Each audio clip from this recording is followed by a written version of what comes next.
I have a confession to make. I do not like anime.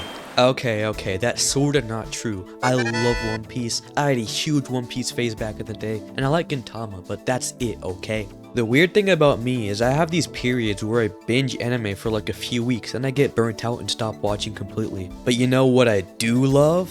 RPGs. It's pretty obviously RPGs. I mean, look at my channel. So I decided to not only play these anime RPGs, but also watch some of their source material along with playing them as well. So this will be a half RPG, half anime review. I originally was gonna make a 1-hour video titled Anime Hater Binges the 10 Best Anime, but I realized this is way more enjoyable. I think coming into most of these series as an outsider will be pretty unique, and immersing myself in both the game and the source material will be pretty cool as well. Also, all of these games are going to be about games based on anime, so if the game came first, then I'm not talking about it. Sorry Yokai Watch, I love you, but you're getting 100% shafted. Anyway, enough wasting time, let's get into it.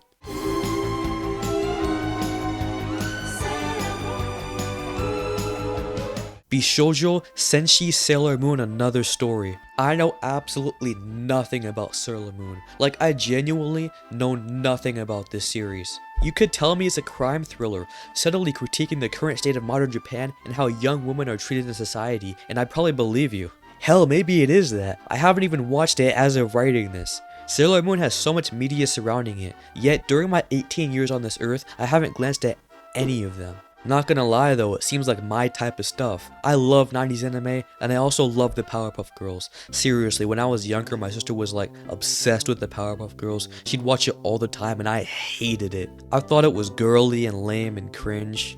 Until I sat down with her to watch it. I ended up watching with her like all the time, and we tore through that series like it was nothing. The show ended so unceremoniously too. The final episode, from what I remember, was like this lady going around and stealing stuff all over the world. I don't know, I watched the episode like a lot, but it was an underwhelming ending, okay? The show was also like weirdly slow for some reason. There will be these long pauses of nothing. I don't know how I like watched that as a kid. My attention span back then was probably so much better because now I could not stand that. I also kept the fact that I liked Powerpuff Girls a secret because I was really embarrassed about it. I remember at school, I asked this one guy I knew what he'd think of a boy who watched the Powerpuff Girls, and he legitimately said, "Boys shouldn't be watching that show, it's pathetic."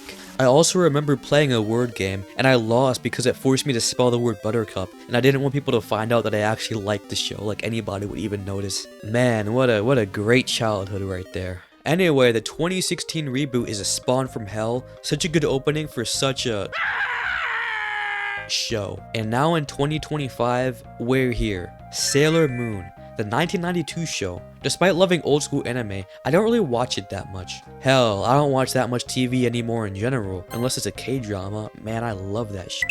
The way anime is made has always eluded me, because they managed to create such a large amount of content in such a short amount of time. Like, all the 90s series combined has like 200 episodes alone.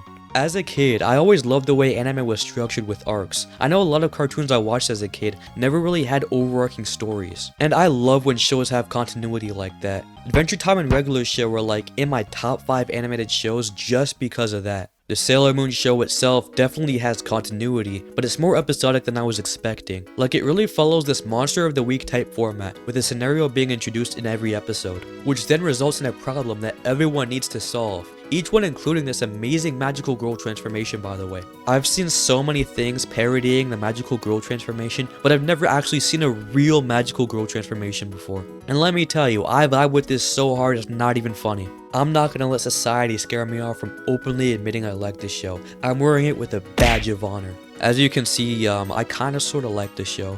The first thing that captivated me is of course the aesthetic. That 90s anime aesthetic is like lightning in a bottle. First of all, I love the backgrounds. The faded watercolors give this a really liminal feeling. It's almost dreamlike in a way. I think dreamlike is the best way to describe it. It leaves so much to the imagination. I also really just love cell animation. It's a lost art. Even as a kid, I preferred cell animation. It has just the right amount of imperfection to make it feel so human, and I think that's one reason why I love 90s anime so much. It's so human.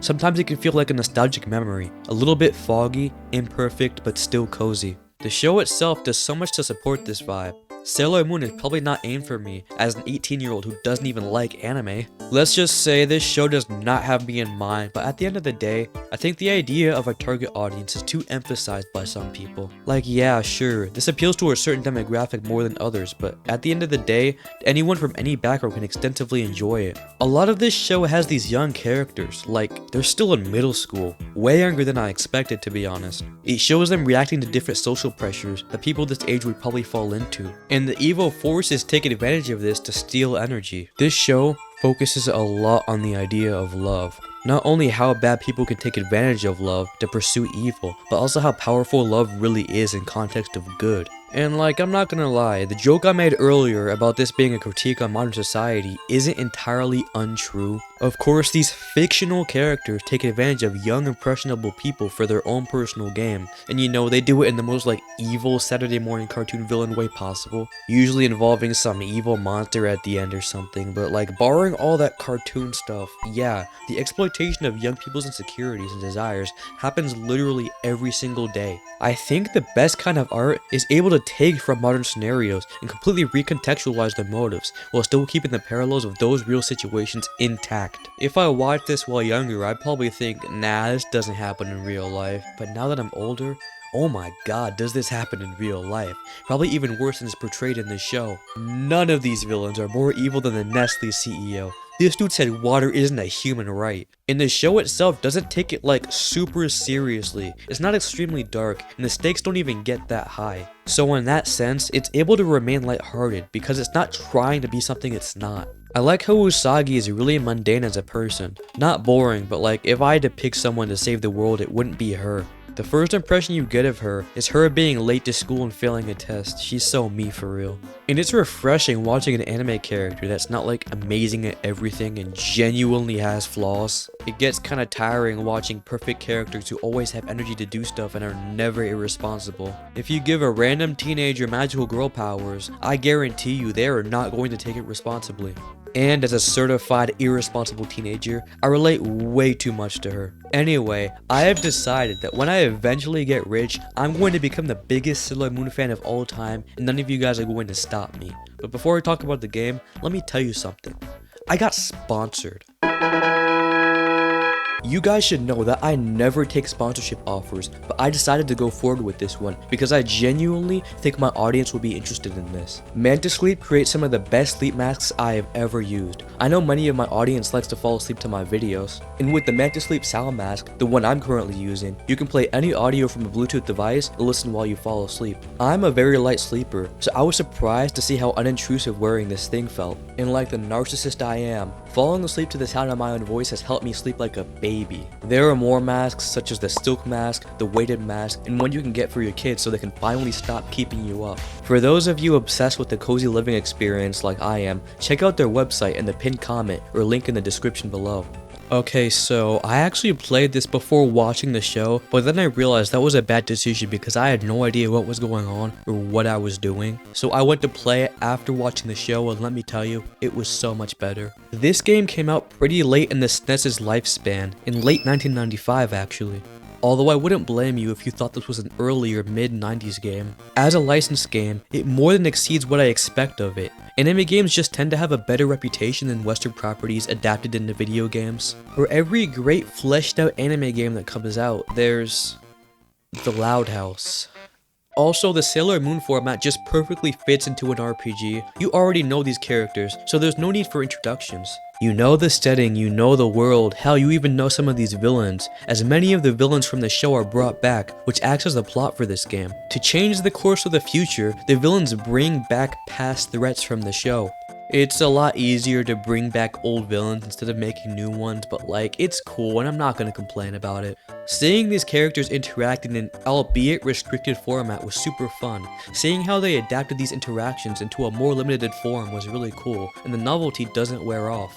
Things work in chapters here, with you jumping from different perspectives of an all-encompassing narrative. For Sailor Moon, the scale is quite big, and it fully takes advantage of the fact that you probably already know these characters. Again, a lot of talk about love and crushes and the exploitation of feelings here done by the villains. The dreamlike aesthetic of the anime is sorta here, not in the visuals though, but instead through the music. It sorta drones on in the background, putting your guard down in a way and relaxing you.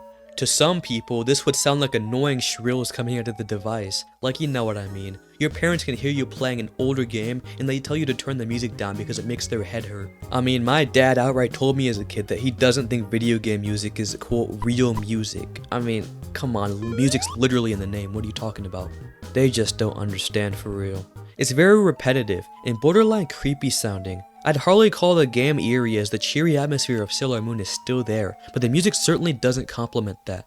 It's really cutesy, it's very saturated and uses soft colors. I love these battle backgrounds, man. The simplicity of everything adds so much. As for the actual combat, it's typical turn-based with some cool innovations. Your mana bar is shown down here through these crystals, and funnily enough, they completely refill after every battle.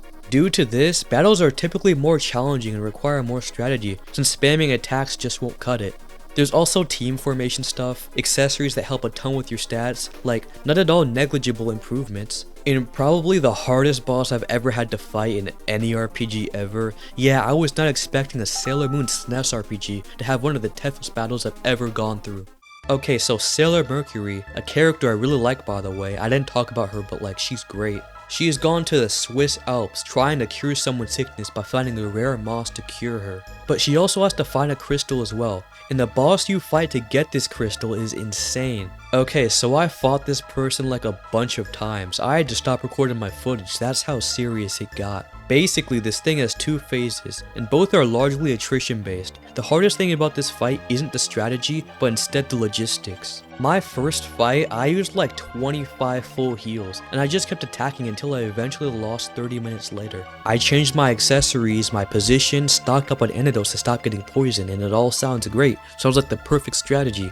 I mean hell, walking back to the boss, I was out here doing 300 to 400 damage to random enemies. I was feeling so confident. And I got destroyed. Again. I switched up my strategy 2 more times, again got my butt kicked both, off screen this time though. I legitimately was gonna take a break, but I'm too stubborn and I'm not gonna end on a loss. My yelling experience tells me to never end on a loss. Plus, I was about to go to work after that too, and I didn't want to like have that in the back of my head like, man, I really wish I beat that Sailor Moon boss. That would have like made me really angry at work. I fought this thing for so long that it ran out of MP and legitimately could barely even attack me anymore. After an arduous battle of attrition, I finally beat them and holy crap, I felt so relieved. And you know what I get for all that? I get harassed by an old man. Yeah, that was totally worth it, man. It's not really that hard, and the difficulty I mentioned can be fixed by like not even an hour of grinding. It's really generous in that regard when it comes to leveling up. And yeah, this Sailor Moon game does so great with these characters. If you like Sailor Moon and aren't even a fan of RPGs, I suggest looking at this for the story and character interactions alone. A big issue with licensed games is that they can feel a bit fanficky, and that is not seen here at all. It's basically just a playable season of the show. Sailor Moon is such a great series that I have so much to say about, legitimately the perfect comfort series. I already know college is going to be rough this year, so I'm looking forward to having Sailor Moon by my side to help me not cry about my assignments. It's gonna be funny contrasting my love for Berserk with my love for Sailor Moon. Basically opposites aesthetics wise. A man has two sides.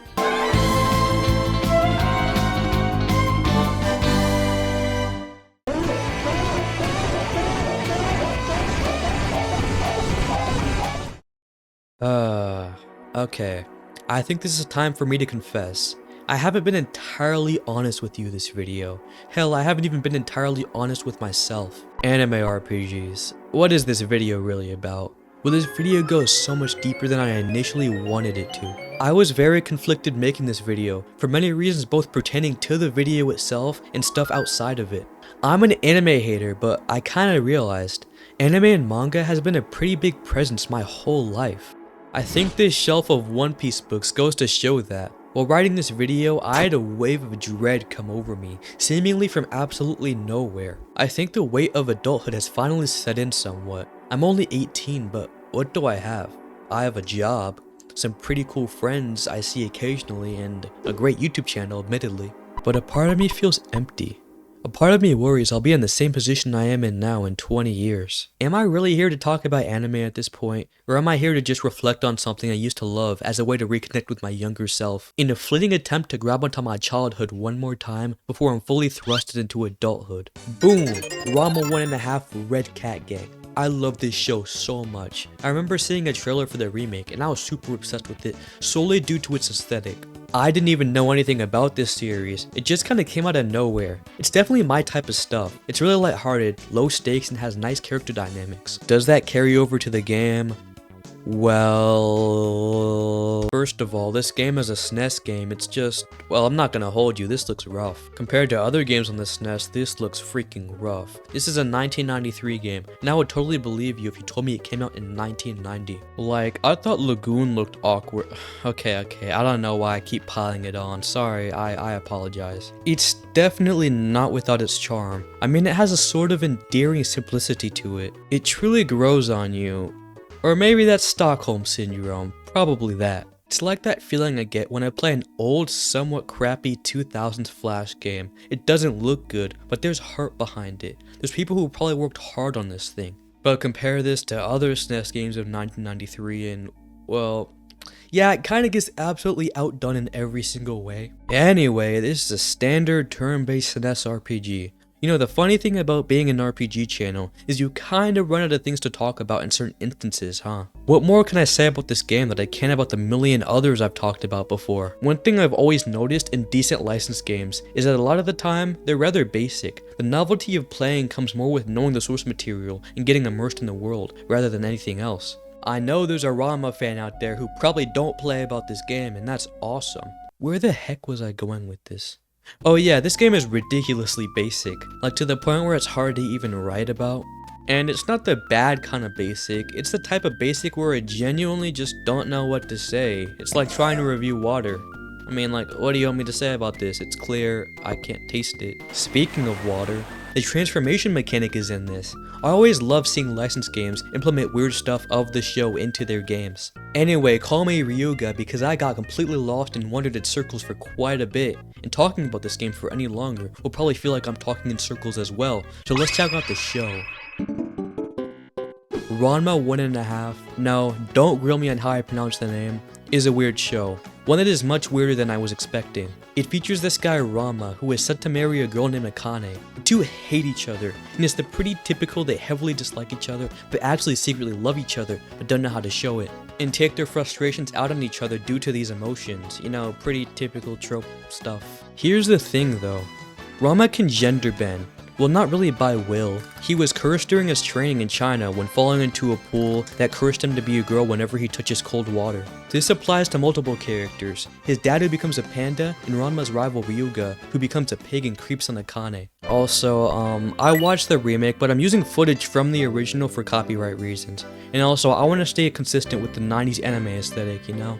But the remake ends on a cliffhanger, and I am very angry about that. This anime is old, like 1989 old. I thought Sailor Moon was old, nah. And the manga is even older, starting in 1987. It always surprised me how fast manga gets adapted. As a complete outsider, I'm not totally familiar with the norms in the anime and manga industry. All I know is that they work hellish hours and have mental breakdowns while creating cutesy, silly, cozy series. But yeah, like, I noticed some series will get an adaptation not even a year after it starts, and from what I can recall, over here in America that never really happens. I mean, it took them 3 years to make a Diary of a Wimpy Kid movie, absolute peak by the way. Perfect movie trilogy that captures how it was to be a kid in the 2010s. Please watch them, they're so unironically good. Let me just say, while I'm on the subject, the animation for the remake is godly. I love everything about it.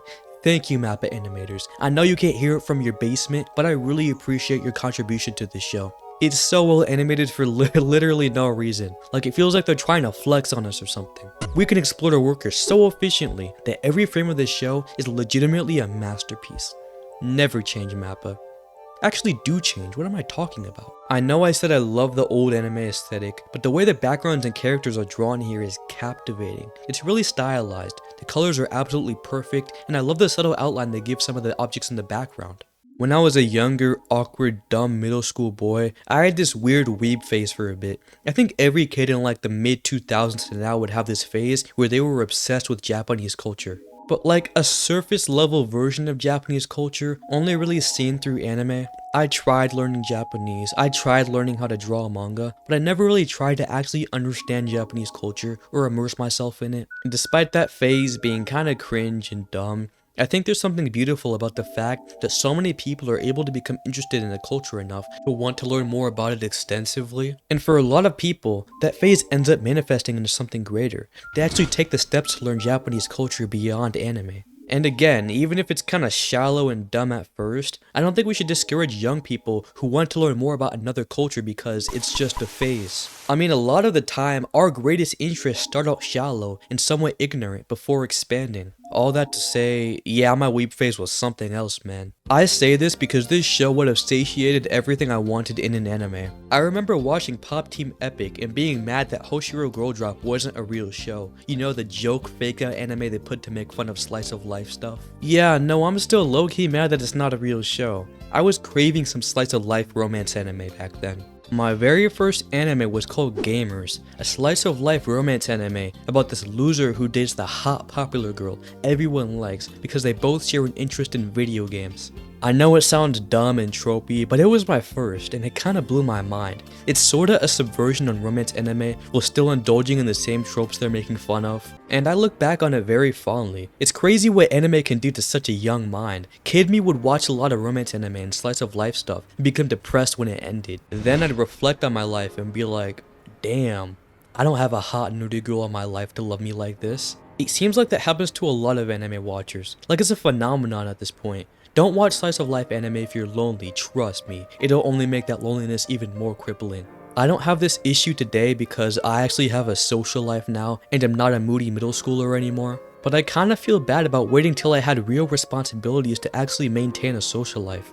I used to get this sort of fear of missing out when I would watch slice of life anime. Like I wasn't living my life to the fullest extent and instead living vicariously through these fictional characters. And at the end of the day, I don't really think we should look at idealized versions of childhood and people's life and like try to reflect that on our own. Because it gives us unrealistic expectations of what life should be like. I think nowadays I've learned to be happy on my own. Of course, like, I still like have friends and stuff, but sometimes I just like to have like a week to myself. Sometimes other people's joy can kinda hurt you. Not because like you're mad that they're happy or anything, but because you're thinking that could be you. You're missing out on something. But at the end of the day, if you put yourselves in their position, you gotta think how happy you would really be. I know there are many things that like, I thought I'd be happy if I indulged in them, then I just wasn't at the end. Getting older, I think the scariest thing about life that I've never seen portrayed is that there's no right or wrong way to do things. Of course, we have societal standards and expectations, but in reality, there's no real barriers or anything like that. But it's also horrifying if you really think about it. The universe doesn't have your back, and in my age now, I think that's the scariest realization I've had. Almost everything in my life I've attained through luck, my position in the world, my YouTube channel. Everything I have could be taken away just as easily as it was gained. And in that regard, the idea of chasing happiness honestly seems redundant to me. There's no guarantee that your pursuit for happiness is actually going to make you happy. I get stuck in this feedback loop thingy where I keep thinking of it like a video game when it's not. With TV shows and video games, we usually expect an outcome for something. A desired outcome isn't always guaranteed, and that's the hardest thing to wrap my head around. I've seen so many people who put so much effort into what they do and they don't really see anything from it. And at the end of the day, that's what makes fiction so comforting in a way. It's so much easier to indulge in a show where the happiness is guaranteed than try to live out your life and find it yourself. But anyway, yeah, this anime has everything young me would want in any show. A kick-ass opening with amazing animation and tons of flair. A huge web of romance and love triangles. Seriously, the people in the show are so lustful. And that good old relaxing slice of life setup with supernatural elements. Man, I freaking love this show.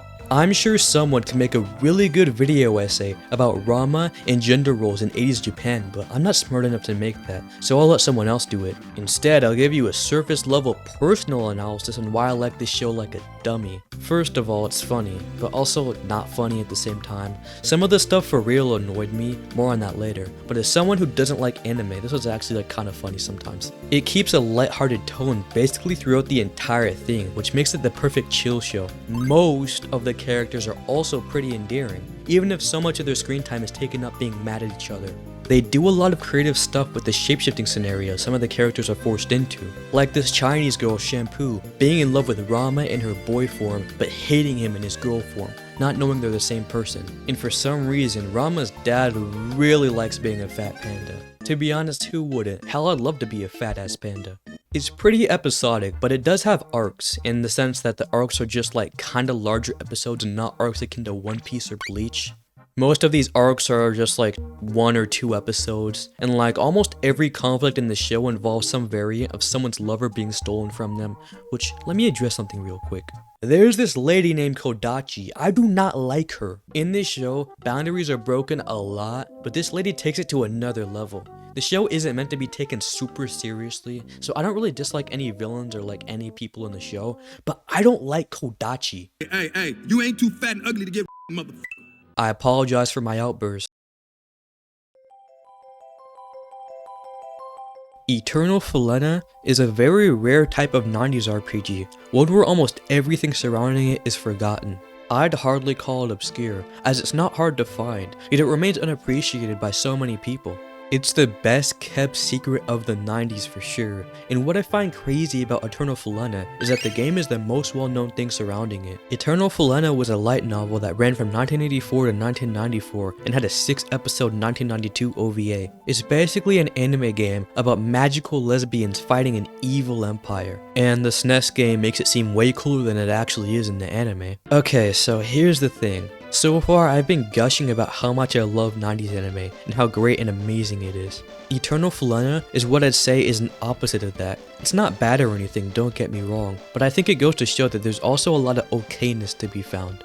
And when it comes to anime, I don't tolerate okayness, not because I have like extremely high standards or anything, no, not at all. I got to season 2 of Rent-A-Girlfriend and I hated every single second of it. But anime tends to be slow paced at points. Scenes will drag on and exposition dumps aren't out of the norm. Mainly due to the fact that they're adapting manga where this isn't really as big of an issue there. And if I'm not engaged, it can feel like everything is moving in slow motion. This is actually why I prefer reading manga.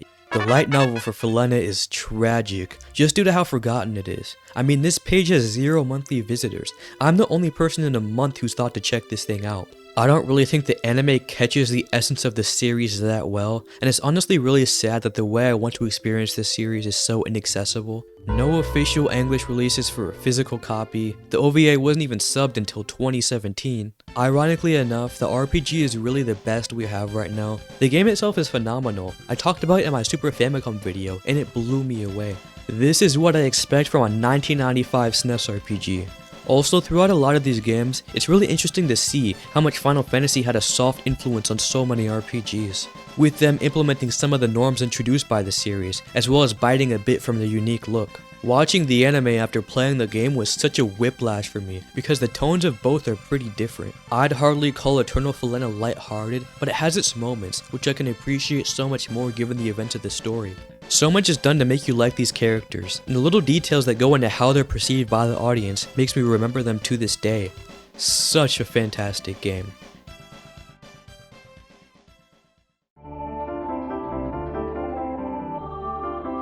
This is what dreams are made of. This show feels like a dream. I'd hardly call this show obscure, but it's certainly not in the cultural conversation anymore. And I always get this weird feeling whenever I watch old, somewhat forgotten media. The idea that you're one of the few people consuming something in the modern day can be kinda isolating. Again, Magic Knight Rayearth is far from obscure, but this applies to a lot of things. Have you ever been playing an old game or watched a show and thought to yourself, man, I'm probably the only one in the world experiencing this right now?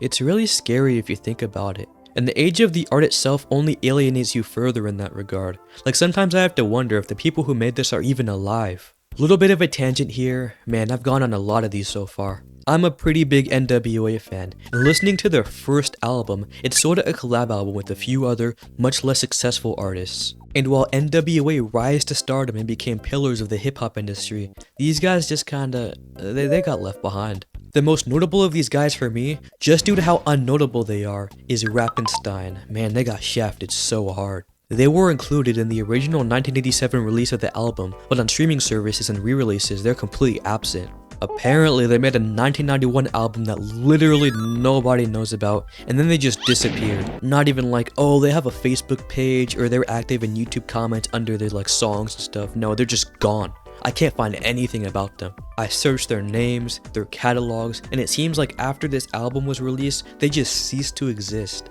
And I feel really bad listening to their music because they talk about how much they want to get out of poverty through their art, and how hard they've worked on their music to get out of their situation. And 30 years later, here I am, listening to it on a YouTube video with only 300 views. The music itself is very cheery and upbeat, which I guess is why it failed, because that's not what the industry wanted back then.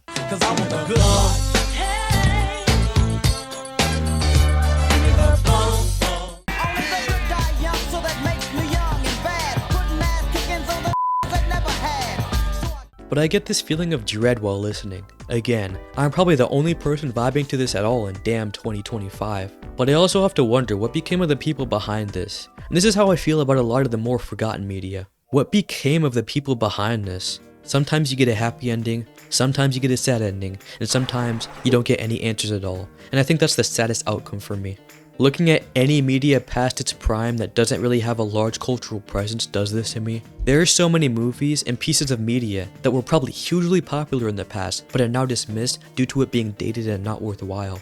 I mean, there are thousands of vintage movies out there that I bet no one regularly watches apart from a few classics here and there. Sitcoms with hundreds of episodes that no one in the newer generation even wants to watch. And soon enough, the media we grew up with will be the same. Regarding the show itself, Rayearth has a very earthy aesthetic to it through the use of darker and washed out colors. To my surprise, this anime was actually an isekai. I knew it was a more fantasy-oriented magical girl anime, but that's about it. It follows these three girls who get transported into this magical world, and it acts as a fusion of fantasy anime and magical girl stuff. I really like how they don't spend too much time on how wild this concept is. The characters react to everything really quickly, and they just come to terms with it after like a few minutes. It's really funny. Tired of these isekais where we're dozens of episodes into the show and the main character is still surprised by everything for some reason. Rayearth has a much larger scale than Sailor Moon at the start, and things move faster plot-wise. The progression of these girls in terms of their powers is super satisfying. I don't know why, but I just love watching strong characters do stuff. This is a really underrated aspect of anime for me. Watching characters get stronger and just begin to kick ass. Combat used to be my least favorite part of watching a show. I know how ironic this is coming from a One Piece fan, but seriously, I used to prefer world building and the exploration aspects of fantasy. But I don't know, I'm really starting to appreciate watching people fight in these shows, especially when it's well choreographed. The animation itself here is alright, but it's so carried by the art style. I'm still basically an anime tourist, so I don't know what to call this, but whatever happened to this look? With a lot of these 90s anime, the characters would have this distinct look you could only really associate with the 90s. Oh, and it's really funny because sometimes their proportions would change to like chibi versions of themselves. I always love when anime did this. Screw consistent character models. I also miss the lower audio quality these shows would have. It made them feel more homemade and authentic. Maybe I just have a thing for low quality audio. I mean, one of my favorite albums of all time sounds like it was recorded in a subway bathroom. I don't really need a separate segment for the game because the game is basically a Cliff Notes version of the anime. Essentially, every plot point happens in a condensed version here. It's cool seeing how they adapt some of the more abstract things into the game, although it can come across as a bit disjointed and directionless at times. It expects you to fill in the blanks as it just assumes anyone playing this has already watched the anime. I'm not complaining though, because I get annoyed whenever I buy a licensed game and they comprehensively go over the story as if I haven't already seen the source material. Compared to the anime, the colors here are really saturated. I feel it kinda takes away from the atmosphere of the original.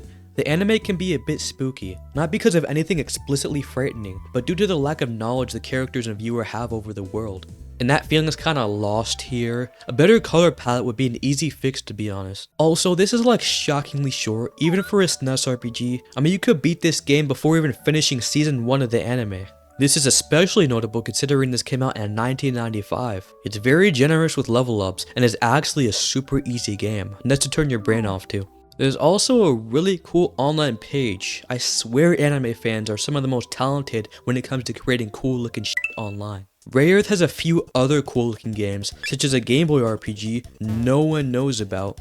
Hell, I'm surprised I've never heard of this. I've been scraping the bottom of the barrel of Game Boy RPGs for years, and I still haven't uncovered this one. Search engines have failed me yet again. There's also a much more well-known, gorgeous-looking Sega Saturn game. I really need to play myself some Sega Saturn. I don't think I've ever played a single Sega Saturn game in my life. Do you know how much of a tourist that makes me sound? I've slept a ton on mid and late 90s stuff, in the same way people sleep on The Slayers.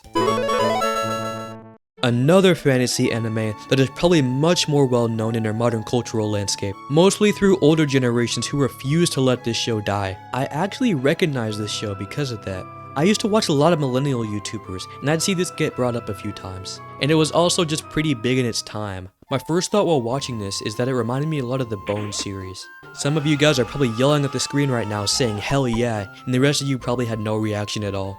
The Bone series is so weird to me, because I haven't touched the book since at least 5th grade. I used to be obsessed with Bone. As far as I remember, it's this pretty lighthearted but also dark at times fantasy series about these 3 Bone brothers.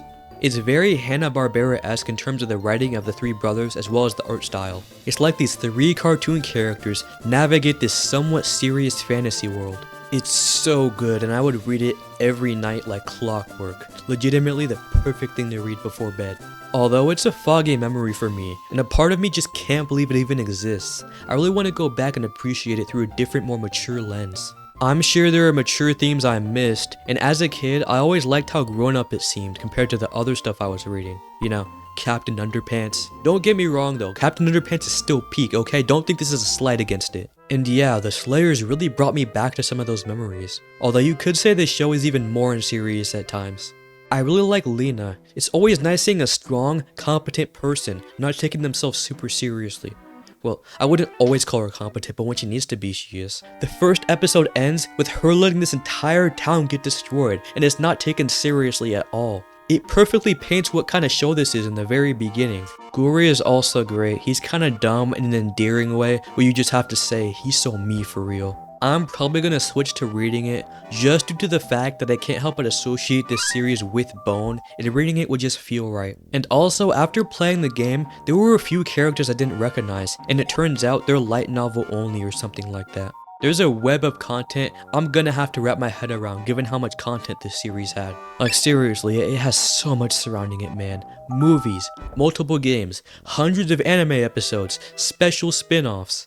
When you make art for a living, you're really expected to keep feeding the audience with no real regard for their tolerance up until a certain point. I'm not saying this as a bad thing, it's just how things are sometimes. When you start monetizing your creativity, you give up some of your creative freedom in a way. When it comes to popular properties, there's a lot of excess, lots of games and extra content, and it can be kinda overwhelming sometimes for the creator and the consumer. I always have to wonder if artists ever get tired of it. I can't stop thinking of the fact that Michelangelo hated painting the Sistine Chapel. And again, manga artists are notoriously overworked, so sometimes I have to wonder how much of my enjoyment of a series comes from the suffering of its creator. At the end of the day, it's hard to end up not loving your art, even if you felt stressed while creating it. Speaking of art, the pixel art in this game is gorgeous. Sometimes. Yeah, no, it's really weird seeing these super well done character portraits contrasted with these enemies that look like something I would make in like middle school. I have to admire how well made these are though. As a pixel artist myself, I can't stress enough how good these look. They're so expressive, and the shading and colors made everything pop out. You rarely see this type of detail on the SNES in regards to character illustrations, especially of this quality. The game does really well to keep the spirit of the show through its dialogue and gags. Again, it's not as impactful due to the limitations of the SNES, but I have to commend how well done the banter is here. It also introduces a bunch of characters I either haven't met yet, or just might not be in the anime. Like Naga, who just, as an anime watcher, I have no idea who this is, but she's cool as hell. The Slayers RPG is weird because it visually looks mediocre at points, but it also has a lot of really cool artistic decisions that I wish more SNES RPGs had. It's a pretty competent SNES RPG, and I recommend checking it out if you're a fan of the Slayers. Even if you're not a fan and are just craving some RPG goodness, check it out. I recommend it at least. I still can't help but feel this weird empty feeling. When I play these games and watch these shows, I feel fine. But when I'm left alone with my thoughts, I can't help but feel dread. There's only one sensible solution to this problem. Consume more media mindlessly so I can stop reflecting on myself. Super Sad Densetsu, a Dragon Ball RPG. I never watched Dragon Ball. The only guy I knew who did was a jerk. Is One Piece even really a 90s anime? I mean, it came out in October of 99. That's gotta be cheap. Dragon Quest got an anime. That's pretty cool. What's up with the 90s anyway? Why the 90s? Oh no, that's not good. Okay, enough. What the hell am I doing here? Why am I doing this? I don't know, man.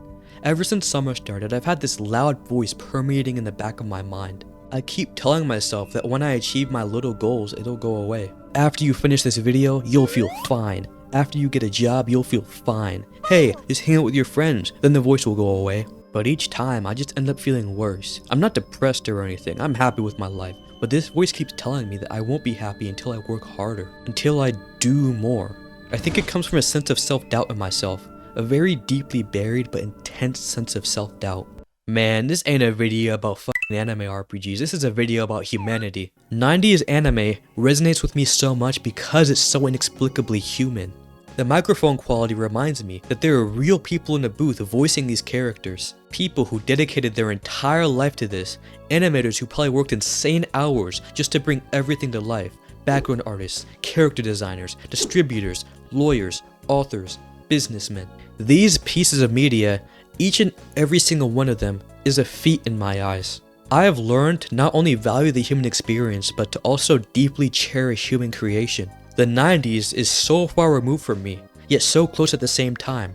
That's what makes me so interested in it. It's not nostalgia, it's not yearning for what is perceived to be a better time. It's the close fascination I have with the people who created art during this time. How they used their surroundings, which were very different from mine, to shape the art they made. 90s anime helped me cherish the human experience more, and I can't help but love it for that.